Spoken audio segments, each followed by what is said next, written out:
Olá pessoal, tudo bem? Eu sou a Carmen do blog Que Vida do Mundo e hoje eu vim mostrar pra vocês o que eu li no mês de dezembro. Como eu já disse nas leituras do mês de novembro, neste mês eu não li muito. Aliás, acho que nos últimos 3 meses eu não tenho lido muito, mas eu já expliquei por quê, né? Fim de semestre pra mim é sempre complicado. No entanto, eu li mais do que eu havia pensado que conseguiria. Eu disse que leria, sei lá, no máximo 3 ou 4.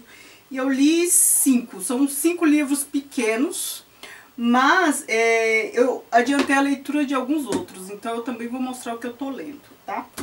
Li Pedro Páramo, do Juan Rulfo.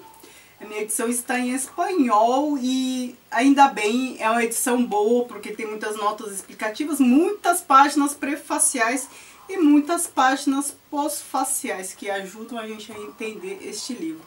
Na verdade, ele já não é, ó, a lombada dele já é bem estreita. Ele é menos da metade disso aqui. É uma novela, na verdade, não é nem um romance. E é uma das coisas mais fantásticas que eu já li do ponto de vista narrativo. Eu não quero contar muito sobre esse livro. Aliás, eu já gravei os melhores de 2017, as melhores leituras de romance, porque não ficção vocês já viram. Ele, obviamente, entra para a relação dos 10 melhores romances que eu li em 2017. E lá eu não quis falar muito dele, porque é um tipo de livro que, se você falar do aspecto narrativo, o que há de melhor nesse livro é o aspecto narrativo, você já dá spoiler. Aqui, a narrativa já está imbricada com o enredo, não dá pra se separar essas coisas. Às vezes dá, às vezes não dá. Este é um caso que não dá. Normalmente, narrativa muito boa, ela já traz um enredo junto, né? Se você revelar um pouco de um, você revela do outro. Estou dizendo tudo isso por quê? Porque no vídeo que eu fiz sobre os melhores de 2017, eu falei muito pouco deles porque eu tava com medo de dar spoiler. E agora eu também não vou falar muito. Mas aí o que eu pensei? Eu gostaria muito de fazer um vídeo sobre este livro, mas um vídeo sobre esse livro certamente terá spoiler. Aliás, nas minhas resenhas, quando eu resolvo falar de uma obra só porque aí eu falo muito, em boa parte delas tem spoiler porque eu faço análise. É impossível analisar um livro sem dar spoiler, senão você não faz análise. Mas o que eu decidi? Estou enrolando e não falo. Eu vou tratar de aspectos deste livro em vídeos diferentes. Então, em cada vídeo eu vou falar de um aspecto. Eu vou fazer um vídeo sobre a Revolução Mexicana. Aí eu vou tratar de um aspecto desse livro. Este livro também vai entrar para as melhores narrativas. Vocês sabem que de tempos em tempos eu reúno 5 livros com ótimas narrativas e mostro pra vocês. Aí lá eu vou ter que falar da narrativa. Lá vai ter certamente spoiler. Então assim, em um vídeo vai ter sobre um aspecto, em outro vai ter sobre outro, e outro vai ter...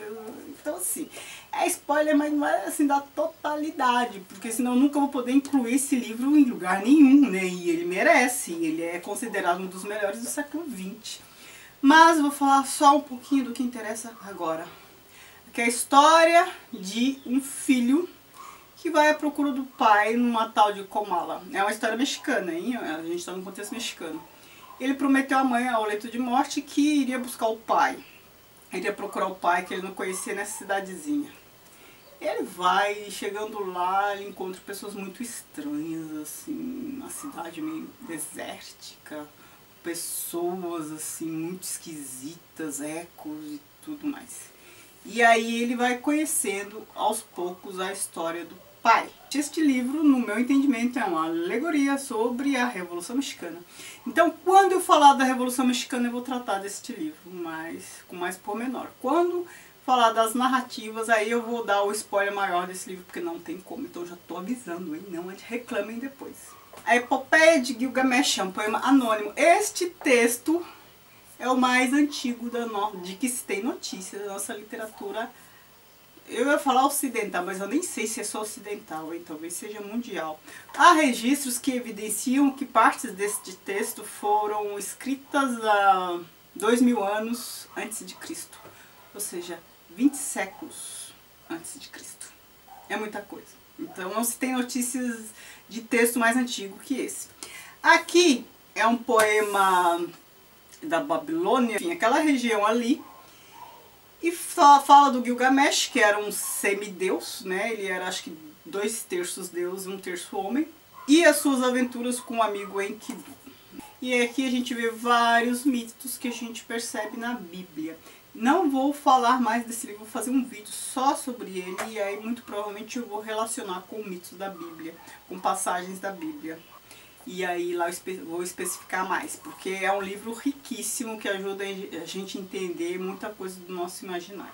Vidas Secas, de Graciliano Ramos, eu reli este livro, acho que é a terceira vez que eu leio este livro. A minha edição é velhinha e está toda anotada, é a terceira ou quarta vez, não sei. Mas eu sempre gosto de ler, né, sobre Fabiano. Ele é um dos heróis, assim, da minha vida, porque ele tem uma característica que eu prezo muito. O Fabiano, ele não tem instrução nenhuma, mas ele sabe que alguma coisa está errada. Ele sabe, ele se incomoda, ele não é confortável com o lugar, com o seu próprio lugar de fala, que a gente está num ambiente de seca, né, como o próprio título já indica.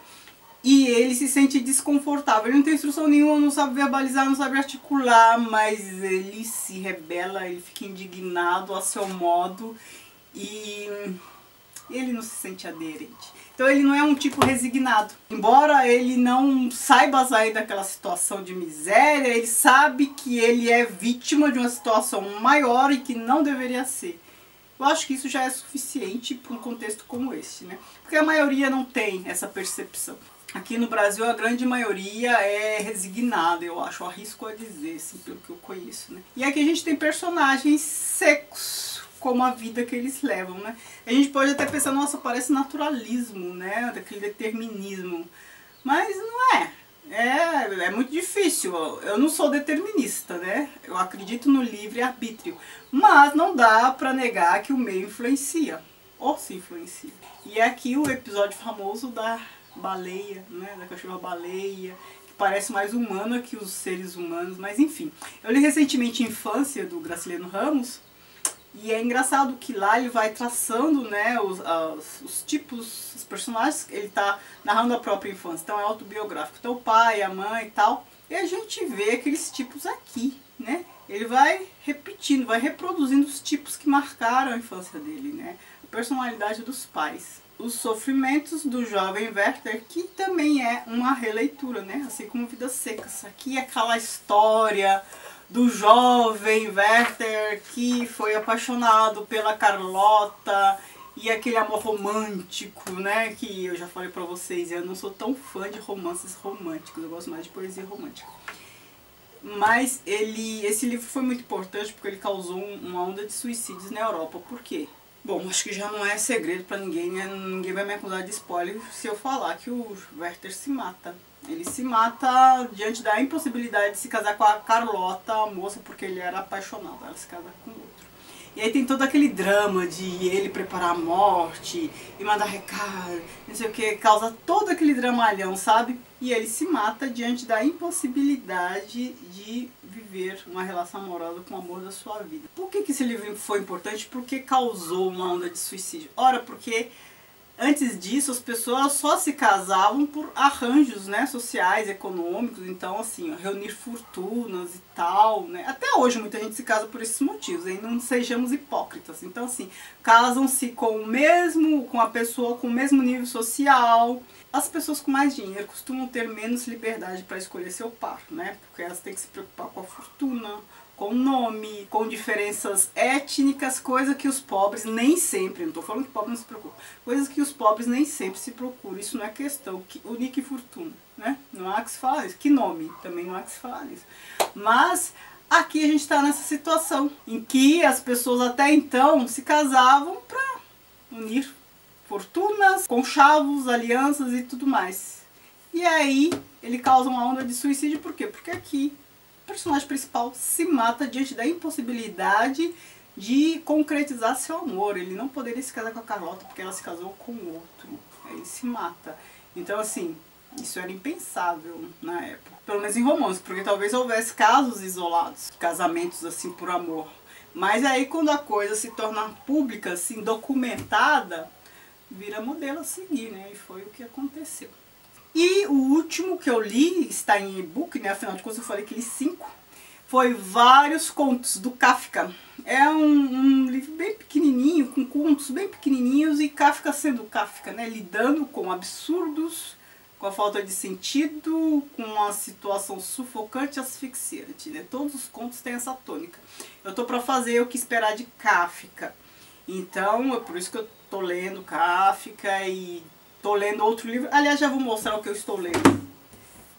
O Castelo é um livro que eu tô lendo de Kafka, justamente porque eu quero fazer O que Esperar de Kafka. E das grandes obras dele me faltava ler esta. Estou lendo, não consegui terminar, né, para dezembro, mas provavelmente em janeiro. O outro que eu estou lendo é Rayuela, de Cortázar. A minha edição está em espanhol, mas acho que em português esse título ficou como O Jogo da Amarelinha. Então é aquele livro maluco que você pode começar a ler a partir de qualquer capítulo e tal. Eu já li mais da metade, mas tá faltando um instantinho. Ele é um livro bem grandinho. Espero terminar de ler em janeiro, mas também não prometo. Estou lendo também Os Trabalhadores do Mar, do Victor Hugo, porque Victor Hugo é um outro sobre o qual eu quero fazer O que Esperar de Victor Hugo, né? Mas eu tenho que ler este e também tenho que ler um outro grande romance dele que eu tenho aqui, que se chama O 93, e eu tenho em francês. Estou terminando de ler esse e vou ler o outro, para aí eu ficar apta a fazer um vídeo mais decente sobre esse autor. Então é isso, essas foram as minhas leituras. Não foi muita coisa, mas eu até tô contente com a minha produção, assim, em 2017, porque eu trabalhei bastante. 2018 promete, viu? Vou trabalhar tanto quanto ou mais. Então, assim, acho que em 2017 eu li mais ou menos 100 livros. Tá bom, né? Tá bom. Certo? Então, muito obrigada por assistir. Não se esqueçam de me seguir no Instagram e no Facebook, O Que Vi do Mundo, de curtir esse vídeo, tá? E de compartilhar se vocês gostarem. Muito obrigada por assistir. Beijos e tchau, tchau.